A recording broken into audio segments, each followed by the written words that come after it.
Okay.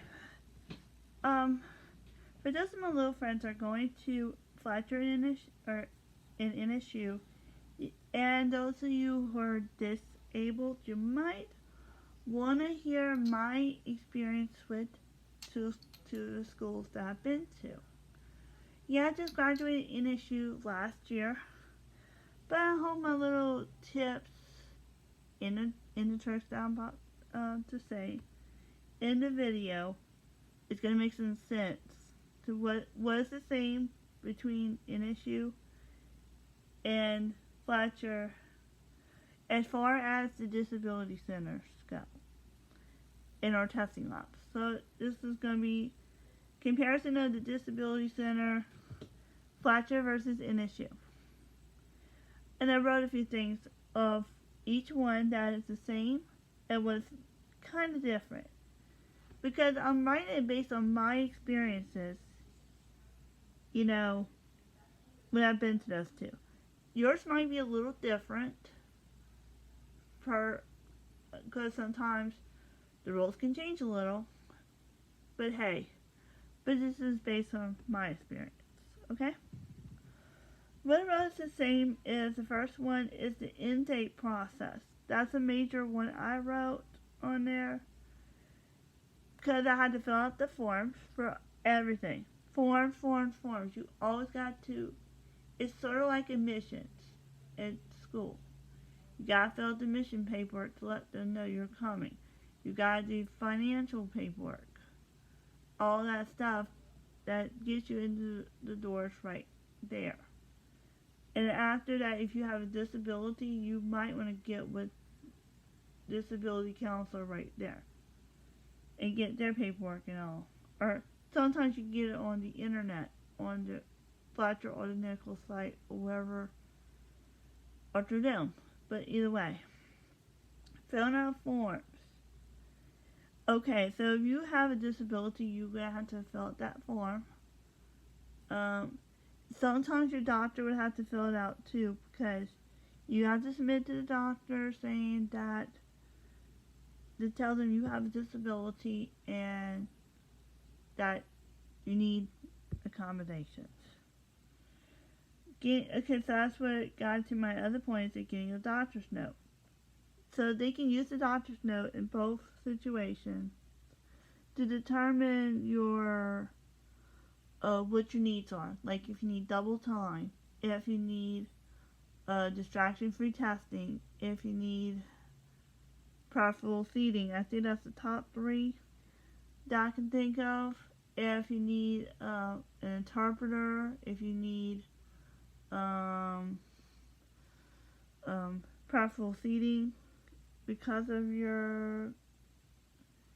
because it was on your paper, recorded lectures, they can determine that by this stuff. And the first initial meetings are the very first part of it. So both you had to go through a meeting of some kind. And I'm about to go what's different with that in a second. Contract. What is expected of students? You will be in both situations, I believe, that you would have to sign a contract, and part of the contracts on both was you will not cheat. For one, cheating is the huge one. You will not misrepresent yourself. You will respect faculty. You will follow directions. You will not have your... also, they did have a contract on cell phone usage, no talking in the labs, everything like that. I think you signed off on pretty much. And you signed to the fact, say, look, I understand, and if I break a rule, it will have to go to the director, which, luckily, in both situations, I never had to resort that far. The way I act is respectful. Testing lab policies. This is a hot spot I can talk about. Okay, the policies are in the same situation as follows. whether it's in paper, whether it's in Google form, you've got to submit it within 3 days. 3 days tops. That way, that tells your honchos you're taking the test in the lab, but you have things you could not do, like the no talking, no jackets, hoodies, no smartwatches, no smartphones, definitely no book bags. I think in both of them you were kept in a secure area. But I'm also going to add this part, and I didn't write it down. You have to bring your own supplies. You have to bring your own pencils, paper, calculators, if you need one. And Scantrons, if your professors require it. So you gotta bring your own. In other words, they're not your babysitters to provide that for you. You've got to be the grown-up. There. Friendly staff members. I never had trouble with neither one of the two. Submitting a test form within a given period. I think I just covered it. But hey. 3 days, both ways. What's different? Okay, the difference. Now I'm going to hit some differences. And one of my differences was the initial meeting. The very first meeting you meet with a counselor. Based on my experience with Fletcher, and I have to remember, we did have Louisiana Rehabilitation Services until the semester I had probation on. There were also an advocacy too about what I needed. But I met with the counselor in the first, I'd say there's a given period between each semester. You have to be with a counselor at Fletcher. And the first initial one was to let them know your documentation and have, like, they explain the policies to you a little bit, and if you had questions, you can ask them. And that was a face-to-face meeting, and usually in the office, you know, like closed doors, if you understand. But I didn't have that face-to-face meeting when I got to NSU, because let me tell you, COVID happened. COVID has changed a lot of things for a lot of people, including how we meet with, how they met with clients that were coming in. I was coming in through that August. So what happened was, I went to the initial steps, filled out the paperwork, got the autism, the notes saying I have autism, and I submitted the forms to my honcho, which I had Miss Heidi at first. But we had to set up a Google Meet because of the restrictions.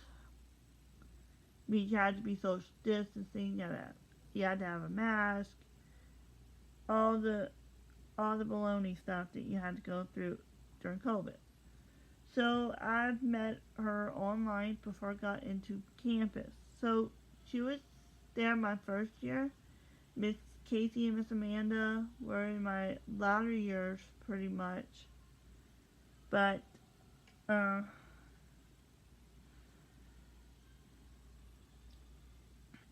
and that was the whole story of that one, pretty much. Okay, so when I wrote down on the other difference I noticed was Fletcher, you had to have a meeting on the second week of classes. The first week was when people add and drop, but the second week is when it becomes kind of permanent. So I had to meet with my counselor on the beginning of the second week. That means we go in, we set the accommodations, and the renewals and all that were face to face. And anytime we had testing, I had to submit a paper form to the professors, get them to sign on what we got. And then make sure I forward it somehow, some way to the honchos. Say, look, this is going to be my test. And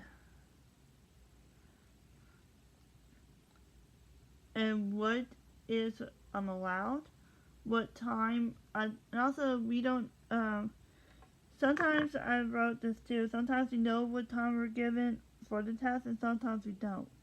For me, I had double time, so it means in both situations, similarly, which meaning it is up to the discretion of the professors. Like, for instance, I had some of my classes go into 50 minutes. So, in the relation with the double time, it would be around 100 or so minutes to finish the test, pretty much. So that is the generalized rule. But also in NSU, I had how we did accommodations was a little different. Yeah, you met with a counselor the first semester. That was always. But for additional semesters, they already got you in the system already. And your excuse is good enough until you drop out.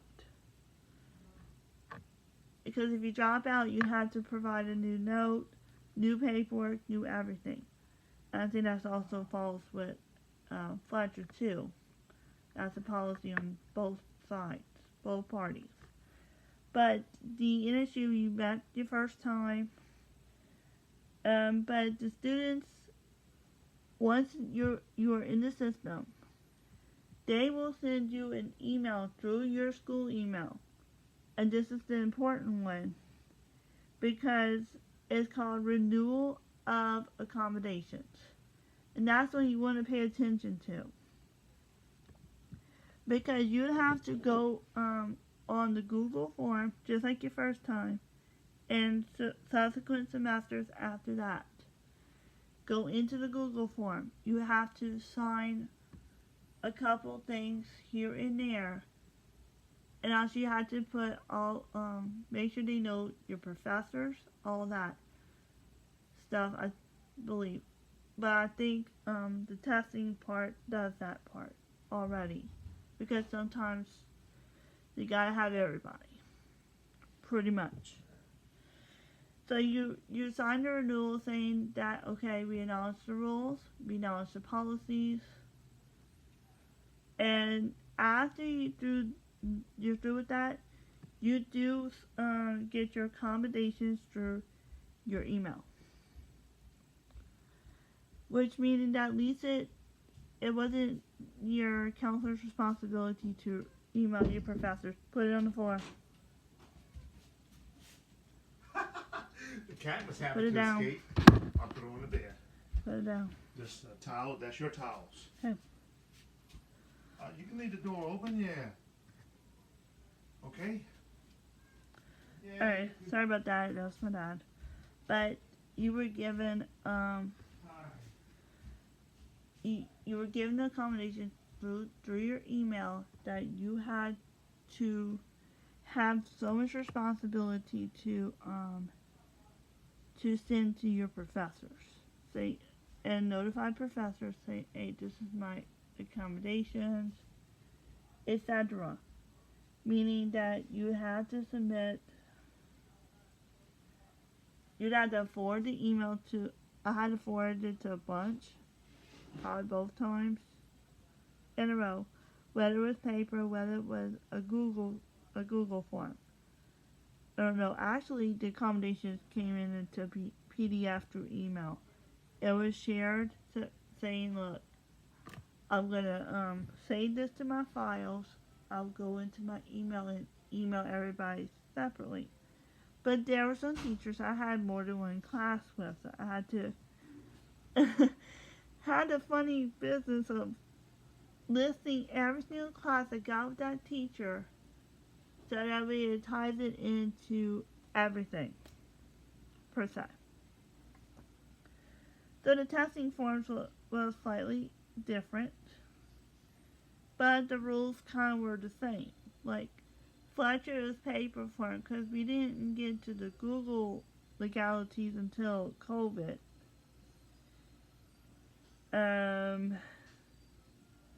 NSU, this is when I first started NSU.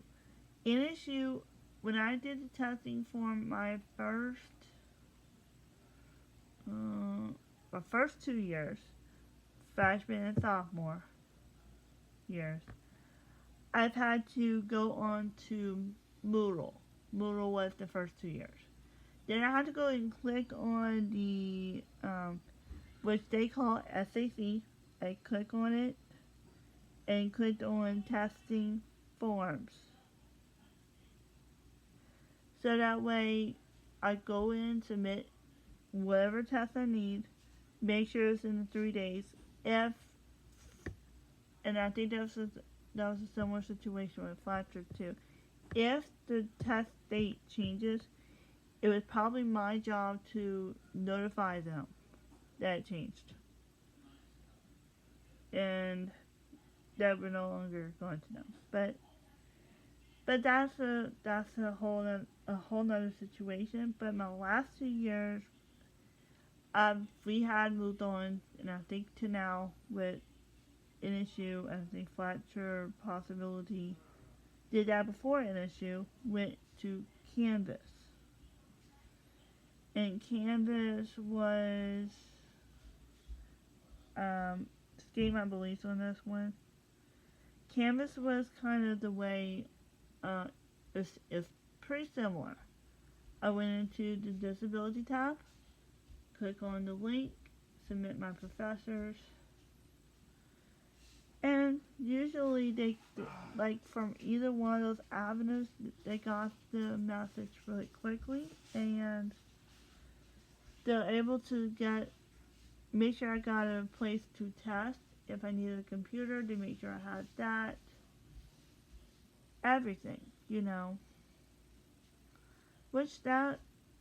that's what the 3 days rule stands for. You have to notify them if you need a computer to test with, if you need certain things, but the rest of the stuff you're responsible to do yourself. So I hope this video helps y'all see a difference between Fletcher and NSU testing lab, and I'll see you on the flip side.